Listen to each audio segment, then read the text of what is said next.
Hello and welcome back to my channel never stop learning. तो आप सभी लोगों का स्वागत है हमारे चैनल नेवर स्टॉप लर्निंग पे।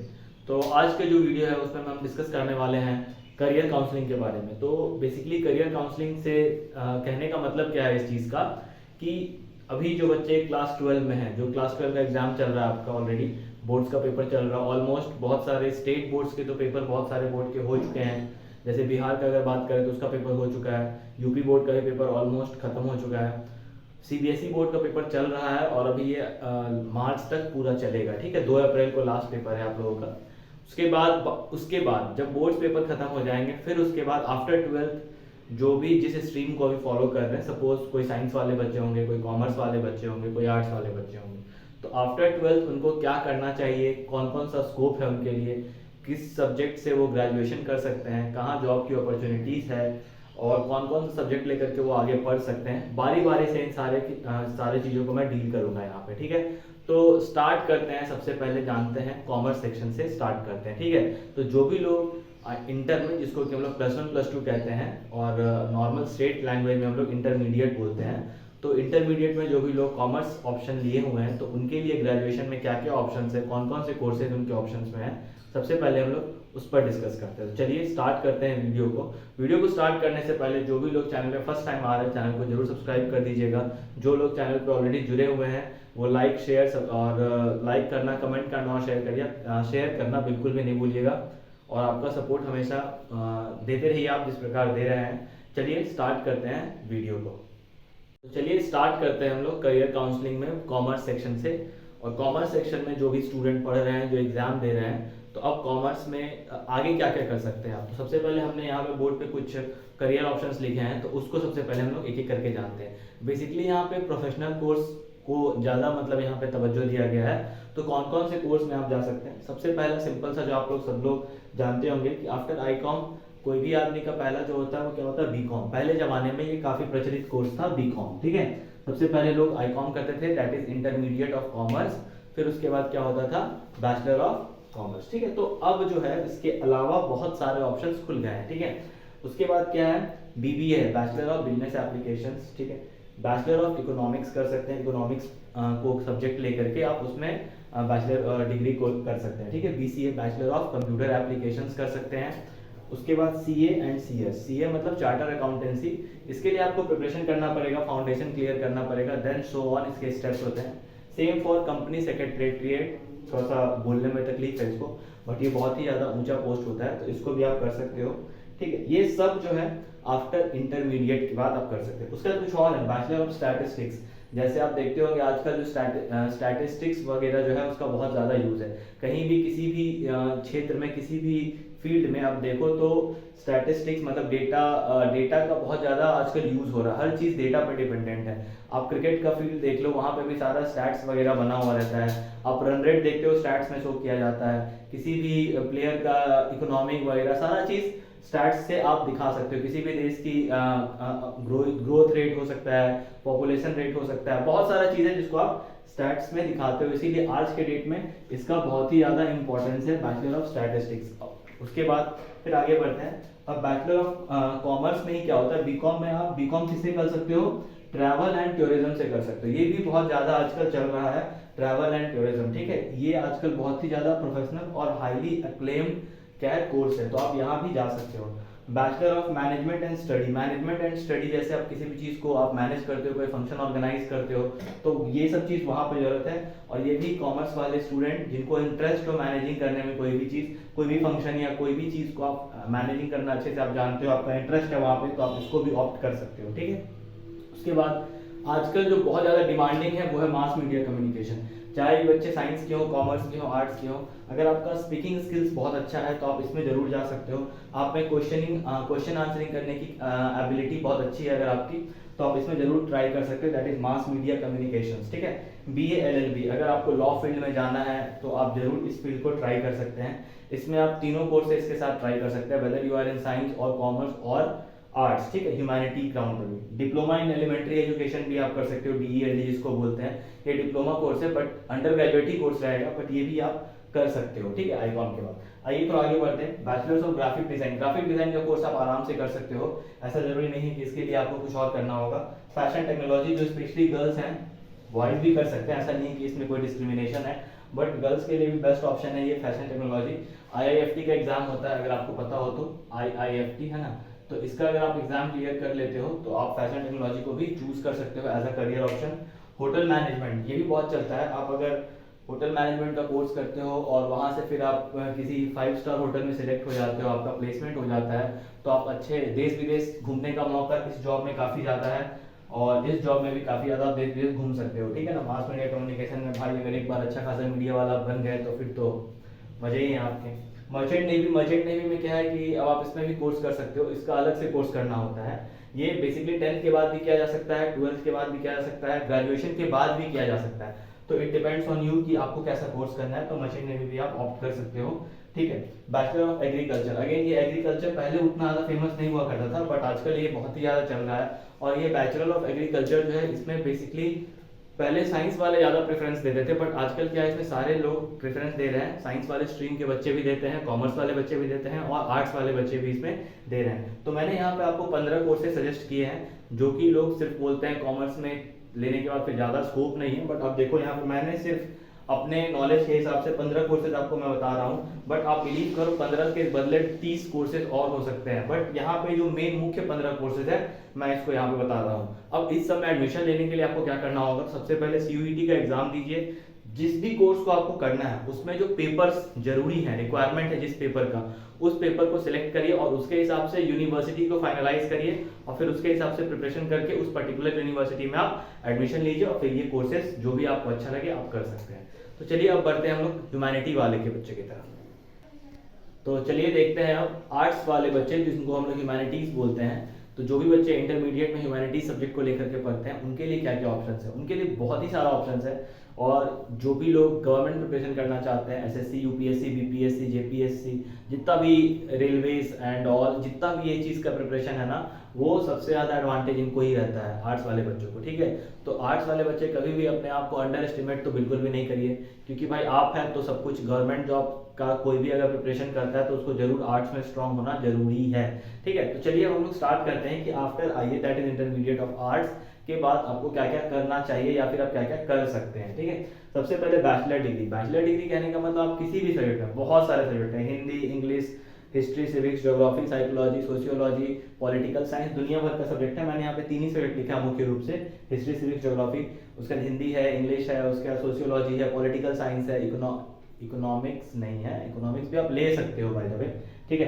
तो ये सारे सब्जेक्ट से आप बैचलर डिग्री ले सकते हैं, ठीक है। उसके बाद अगेन जैसा कि मैंने आपको बताया, बैचलर ऑफ एग्रीकल्चर आजकल बहुत सारे बच्चे जो आर्ट्स में पढ़ रहे हैं वो सिलेक्ट करते हैं, तो ये भी एक बहुत ही अच्छा ऑप्शन है आपके लिए। आप इसका एग्जाम दे सकते हो, और गवर्नमेंट लेवल पे बहुत सारे अच्छे अच्छे कॉलेजेस हैं, स्पेशली जो बिहार में एक जगह है समस्तीपुर, वहाँ पूसा नाम का इंस्टीट्यूट है। पूसा बहुत ही बड़ा जो है ना, ये एग्रीकल्चर का, स्पेशल एग्रीकल्चर का कॉलेज है ये। तो आप इसका एग्जाम अगर क्वालिफाई कर लेते हैं, तो आप अगर इसमें एडमिशन लेते हैं, तो आप समझ लो एक प्रकार से कि कृषि वैज्ञानिक, जिसको कि हम लोग साइंटिस्ट, फार्मर साइंटिस्ट भी बोल सकते हैं, तो वो आप इससे बन सकते हो, ठीक है। MM.com मतलब मास मीडिया कम्युनिकेशन। अगेन वही बात है, जैसा कि आप ऑलरेडी आर्ट्स फील्ड से जुड़े हुए हो, ह्यूमैनिटीज से हो, तो आपका इंग्लिश स्पीकिंग स्किल्स जो होता है वो काफ़ी अच्छा होना चाहिए, और हिंदी स्पीकिंग स्किल्स भी काफ़ी अच्छा होना चाहिए, ठीक है। अगर ये चीज़ दोनों आपके अच्छे हैं तो आप जरूर मास मीडिया कम्युनिकेशन अप्लाई कर सकते हैं, ट्राई कर सकते हैं, इसमें जा सकते हैं। BA LLB भी बहुत अच्छा है, क्योंकि आप ऑलरेडी हिस्ट्री, सिविक्स, ज्योग्राफी को बहुत क्लोजली पढ़ते हैं, तो जनरली जो आप सिविक्स पार्ट पढ़ते हो, तो LLB के लिए आपको कॉन्स्टिट्यूशन के बारे में नॉलेज होना, जो सबके कानून वगैरह हैं वो सब के बारे में जानना, तो इससे आपको बहुत ही ब्रॉड लेवल पे आपको इस चीज़ का हेल्प मिल सकता है। तो आर्ट्स वाले बच्चों के लिए ये दोनों ऑप्शंस तो बहुत ही बेहतरीन है, ठीक है। बैचलर ऑफ लाइब्रेरी साइंस में भी आप, साइंस में बैचलर ऑफ लाइब्रेरियन का कोर्स कर सकते हो, और जितने भी स्कूल्स हैं, चाहे वो गवर्नमेंट स्कूल्स हो, चाहे वो सेमी गवर्नमेंट स्कूल हो, चाहे वो प्राइवेट सेक्टर का स्कूल हो, सब में लाइब्रेरी का पोस्ट हर स्कूल में होता है, और दुनिया में अप्रॉक्स, इंडिया में बहुत सारे स्कूल है भाई, तो आपको जॉब के लिए कोई दिक्कत नहीं होगा। और ये कोर्स भी काफ़ी ज़्यादा सिंपल और प्लेन कोर्स है और नॉलेजेबल कोर्स है, तो ये भी आप कर सकते हो। इसको एक टीचर के तरह ही इसका ग्रेड होता है, सारा चीज़ होता है, ठीक है। अब आ जाते हैं आगे BHM। अच्छा हाँ, एक चीज़ और से मैंने बताना भूल गया कि जब आप बैचलर का कोर्स करते हो ना, तो आजकल इंटीग्रेटेड शब्द चला हुआ है, इस शब्द का बहुत वैल्यू है ना। इंटीग्रेटेड का मतलब क्या होता है, जैसे कि आप कोई सब्जेक्ट से सपोज आप बैचलर ऑफ हिस्ट्री हो, ठीक है, BA in history, history honours कर रहे हो, अगर आप साथ में बीएड उसी कॉलेज से करते हो एक साथ एडमिशन ले करके, अगर आपके कॉलेज में ये चीज़ दिया हुआ है कि इंटीग्रेटेड बैचलर ऑफ आर्ट्स और bachelor of education that is BEd साथ में कर लोगे, तो आपका टाइम बच जाता है। इसमें क्या होता है, आपको 4 साल में दोनों की डिग्री मिल जाती है, बीएड की भी डिग्री मिल जाती है प्लस आपके बैचलर की भी डिग्री मिल जाती है। अदरवाइज अभी क्या होता है सिस्टम कि बैचलर का कोर्स तो अलग 3 साल का होता है, फिर अलग से आप बीएड करोगे तो 2 साल उसमें जाएगा, तो 5 साल लग जाता है। तो इंटीग्रेटेड कोर्स अगर आपको कहीं करे तो जरूर करिए, कि टीचिंग में बहुत ही ऑप्शन है, ठीक है। ये बैचलर ऑफ जर्नलिज्म, यही मास मीडिया कम्युनिकेशन के तरह ही होता है जर्नलिज्म, तो आप इसमें भी जा सकते हो। जिनको लिखना अच्छे से आता है, रिटर्न वर्क जिनका काफ़ी बेहतरीन है, वो इस फील्ड में जरूर जा सकते हैं। साइकोलॉजी, आपको पता है साइकेट्रिस्ट की जरूरत भाई बहुत है आजकल, तो क्योंकि इतना प्रेशराइज हो गया है दुनिया और बहुत सारा लोड है, तो सबको आप लीड्स कर सकते हो। अगर आप इसका कोर्स बहुत अच्छे से कर सकते हो तो साइकेट्रिस्ट वगैरह की नौकरी आपको बहुत अच्छी मिलेगी। बैचलर ऑफ इंटीरियर डिजाइनिंग का आजकल बहुत ज़्यादा स्कोप है, क्योंकि अब जो है पहले जैसा घर नहीं होता भाई, ठीक है। लोग अब घर बनाते हैं तो उसमें पहले तो एक आर्किटेक्चर बुलाते हैं घर का डिज़ाइन बनाने के लिए, फिर इंटीरियर डिज़ाइन वालों का आजकल बहुत डिमांड है। अब एक रूम के अंदर में कैसा डिज़ाइन आपको बनवाना है वो सारे लोग यही लोग तय करते हैं, ठीक है। तो जैसे आप बड़े बड़े शहरों में जाओगे, जो एक ए ग्रेड शहर है, जैसे आपका बैंगलोर है, गुड़गांव है, हैदराबाद है, मुंबई है, तो इन सब शहरों में इनका काफ़ी ज़्यादा बोलबाला है इंटीरियर डिज़ाइनिंग का, ठीक है। बीपीएड जो कि स्पोर्ट्स में जो फील्ड में, ये तो खैर आप जो कॉमर्स वाले बच्चे हैं वो भी ऑप्ट कर सकते हैं, साइंस वाले बच्चे भी ऑप्ट कर सकते हैं, और आर्ट्स वाले बच्चे भी, जिनको स्पोर्ट्स के फील्ड में जाना है, बैचलर ऑफ फिजिकल एजुकेशन जिसको बोलते हैं, वो इसमें जा सकते हैं। स्पोर्ट्स टीचर बन सकते हैं आप। और आजकल तो देखो खेलो इंडिया इतना स्कीम लेकर के आता है कि अगर आप अच्छे से कोर्स करते जाओगे तो आपको कोच बनने में बहुत ज़्यादा समय नहीं लगेगा, ठीक है। तो इस कोर्स को भी आप बहुत ही बेहतरीन टाइप से कर सकते हो। सस्ता कोर्स है, और सस्ता तो नहीं है, और इसके अच्छे अच्छे यूनिवर्सिटीज़ भी अब खुल चुके हैं। पहले इतना इसका वो नहीं था, यूनिवर्सिटीज़ नहीं था उतना ज़्यादा, इसके पास ऑप्शंस नहीं था, बट अब बहुत सारे ऑप्शंस हैं, तो आप ये भी ऑप्ट कर सकते हो। स्पेशली जो बॉयज़ ग्रुप हैं जिनको खेल कूद में ज़्यादा दिलचस्पी है, वो ये कोर्स जरूर कर सकते हैं, इसमें इनका कैरियर बहुत अच्छा बन सकता है। तो आर्ट्स में मोर और लेस 10 मैंने बताया है, 10 के अंदर बहुत सारी चीज़ें हैं, तो आप इसमें से कोई भी अच्छा कोर्स जो आपको बेटर लगे, बेटर सुटेबिलिटी के हिसाब से लगे, आप कर सकते हो। तो चलिए इसी के साथ हम लोग बढ़ते हैं साइंस डिपार्टमेंट की ओर और स्टार्ट करते हैं साइंस का। तो चलिए लास्ट बट नॉट लीस्ट अब बात करते हैं साइंस वाले बच्चों के लिए। जैसा कि ये चैनल में ऑलरेडी मैथ और साइंस पढ़ाता हूँ, फिजिक्स केमिस्ट्री बायोलॉजी यही सारा चीज़ पढ़ाता हूँ, बट मैंने साइंस को सबसे लास्ट में कवर किया है। क्यों? क्योंकि देखो जो कॉमर्स वाले बच्चे हैं उनका एक स्कीम है, उनका एक जो सोर्स है वो लिमिटेड रहता है, बट लिमिटेड में भी बहुत ज़्यादा स्कोप है, ठीक है। सेम एज अगर आर्ट्स की बात करूँ तो वही चीज़ सेम है उनके लिए, बट जहाँ तक हम लोग साइंस की बात करते हैं तो इसमें दोनों के कंपैरेटिवली थोड़ा ज़्यादा स्कोप मिलता है आपको। मतलब अगर मान लो उसमें 70% है तो 30% ज़्यादा आपको मिलेगा, ठीक है। तो चलिए एक एक करके डिस्कस करते हैं। जैसा कि आप देख रहे हैं, सबसे पहला जो है, दो चीज़, जो बच्चे साइंस लेते हैं ना, तो जब आप उनका एडमिशन लेने, जब एडमिशन प्रोसेस स्टार्ट होता है तो बच्चे जब साइंस लेते हैं तो उनका एक ही स्कोप होता है। जो बच्चे प्योर साइंस लेते हैं उनको इंजीनियरिंग करना होता है, जो बच्चे मेडिकल साइंस या फिर बायो साइंस लेते हैं उनको मेडिकल करना होता है, ठीक है। ये दो स्कीम होता है, बट उनको थोड़ा सा और सोचना, अब बेसिकली बच्चे सोचने लगे हैं, क्योंकि जैसे ही क्लास 12 खत्म होने लग जाता है तो लगता है लोगों को कि नीट क्लियर नहीं हो पाएगा या फिर जेईई मेंस क्लियर नहीं हो पाएगा, तो फिर वो धीरे धीरे सेग्रीगेशन करते हैं। बट अगर आप शुरू से ही अच्छे से सोच के चलोगे कि आपको कौन सा कोर्स आगे करना है, तो आप उसके लिए बेसिक लेवल से, ग्रास रूट लेवल से प्रिपरेशन स्टार्ट करोगे, ठीक है।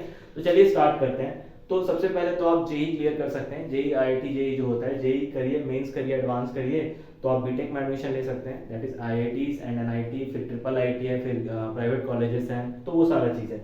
सेम बीटेक बीई दोनों चीज़ कर सकते हैं। बहुत लोग 12 के बाद डिप्लोमा भी करते हैं, बट ये मेरा सजेशन कभी नहीं होता है। अगर किसी भी बच्चे को डिप्लोमा करना हो तो आप जरूर 10 के बाद करिए, ठीक है। 12 के बाद डिप्लोमा करना मेरे हिसाब से फ्रूटफुल नहीं होता है, ठीक है। बायोटेक्नोलॉजी कर सकते हैं, जो स्टूडेंट पीसीबी लेके ऑप्ट करके चल रहे हैं वो बायोटेक्नोलॉजी कर सकते हैं। यहाँ पे एक मेजर सुधार क्या हुआ है, पहले बायोटेक्नोलॉजी के लिए मैथ्स कंपलसरी था, मतलब जो बच्चे पीसीएमबी लेते थे वही बायोटेक्नोलॉजी कर सकते थे, बट अब क्या है कि जो बच्चे सिर्फ पीसीबी लेते हैं वो भी बायोटेक्नोलॉजी कर सकते हैं। अगेन बैचलर ऑफ एग्रीकल्चर, ये तो सब में आजकल चलने लगा है, इसीलिए मैं बार बार इसको लिख रहा हूँ। ये बहुत इंपॉर्टेंट कोर्स है और बहुत ज़्यादा डिमांडिंग कोर्स है, ठीक है, तो इसको भी आप कर सकते हो। मरीन इंजीनियरिंग स्पेशल है ये सब, जैसे मरीन इंजीनियरिंग हो गया, एरोनॉटिकल इंजीनियर हो गया, तो आप जेई के थ्रू तो जा ही सकते हैं, साथ साथ आप इसका अलग से भी पेपर दे सकते हैं, जिसमें कि आप मरीन इंजीनियरिंग कर सकते हैं, एरोस्पेस कर सकते हैं, ठीक है, एरोनॉटिकल कर सकते हैं। उसके बाद इसरो का आप अलग से क्या बोलते हैं एग्जाम दे सकते हैं, इसका प्रिपरेशन कर सकते हैं, ठीक है। अब आ जाते हैं थोड़ा पीसीबी वाले बच्चों के लिए। तो एमबीबीएस दैट इज नीट का पेपर जब आप क्वालिफाई करते हो तो आप एम्स से डॉक्टरी कर सकते हो, या आपका जो भी डिस्ट्रिक्ट में जो भी, जैसे आपका यहाँ अगर मैं जमशेदपुर की बात करें तो एमजीएम है, रांची की बात करें तो रिम्स है, उसी तरह पटना में है। तो डिफरेंट डिफरेंट में जो गवर्नमेंट मेडिकल कॉलेजेस हैं वहाँ से अगर आप नीट क्वालिफाई करते हो तो आप डॉक्टरी कर सकते हो, ठीक है, जिसको मेडिकल बोलते हैं। बी फार्मेसी, फार्मेसी भी बहुत चलने फिरने वाला कोर्स है, तो फार्मेसी भी बहुत ज़्यादा अच्छा है, और बी फार्मा भी आप कर सकते हो। Same as bachelor of surgery कर सकते हो, बैचलर ऑफ नर्सिंग कर सकते हो, बैचलर ऑफ ये एग्रीकल्चर यहाँ नहीं था, सॉरी, पार्डन करिएगा इसमें थोड़ा सा मुझे। ये आर्किटेक्चर है, बैचलर ऑफ आर्किटेक्चर, एग्रीकल्चर नीचे लिखा हुआ। आर्किटेक्चर का मतलब जो डिजाइनिंग वगैरह होता है वो चीज़ आप कर सकते हो। देखो सिविल इंजीनियर अलग होता है, आर्किटेक्चर अलग होता है। सिविल इंजीनियर बिल्डिंग कंस्ट्रक्शंस के बारे में बताते हैं, और आर्किटेक्चर जो है वो डिज़ाइन बताते हैं कि कैसे कोई बिल्डिंग को डिज़ाइन कर सकता है, तो वो चीज़ होता है। तो दोनों में इसका अलग से पेपर होता है, ठीक है। अगर आप जेईई मेंस भी पढ़ोगे ना तो आपको अलग से ऑप्शंस में आर्किटेक्चर लिखना पड़ेगा, ठीक है। तो MBBS, pharmacy, surgery, nursing, agriculture, ये सारा चीज़ है। उसके बाद ऑप्टीमेट्री, आजकल आंखों के लिए स्पेशल कोर्स आया है, दैट इज बैचलर ऑफ ऑप्टीमेट्री, ये भी आप कर सकते हो। बीएससी इन ऑल सब्जेक्ट, ये तो खैर बहुत शुरू का परसेप्शन है। आप फिजिक्स से physics honours, chemistry honours, mathematics honours, दुनिया भर का जो भी है, biology honours, zoology honours, botany honours, जितने पेपर्स आप पढ़ सकते हो सब आप बीएससी के थ्रू कर सकते हो।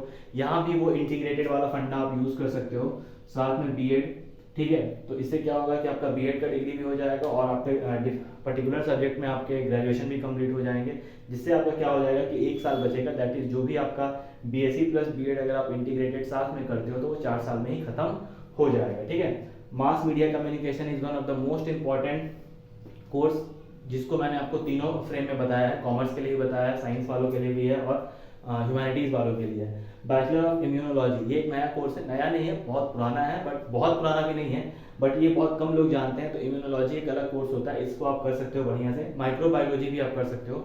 माइक्रोबायोलॉजी में 2 अलग अलग ब्रांचेस होते हैं, क्लिनिकल होता है और एक मेडिसिनल होता है। तो ये सब भी कोर्सेज है। देखो पीसीबी वाले बच्चे भी जो है ना वो भी बहुत ज़्यादा नहीं सोच पाते हैं, वो सोचते हैं कि चलो भाई नीट करेंगे, नहीं तो फार्मा करेंगे, नहीं तो नर्सिंग करेंगे, उसके बाद ये इतना सारा कोर्सेज है, ठीक है।